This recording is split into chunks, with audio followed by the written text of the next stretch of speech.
Когато тихо застана пак пътет и плахо питам оттука накъде, тогава ти протягаш ми ръце и просто казваш: следвай ме. Тогава ти протягаш ми ръце и просто казваш: следвай ме.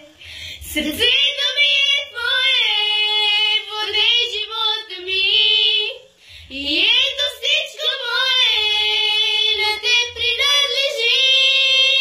Като те оставя, да няма власт греха, на тебе се предавам, ще следвам твоя път. Сърцето ми е твое, водей живота ми, и ето всичко мое на теб принадлежи. Ръката ти оставям, да няма власт греха, на тебе се предавам, ще следвам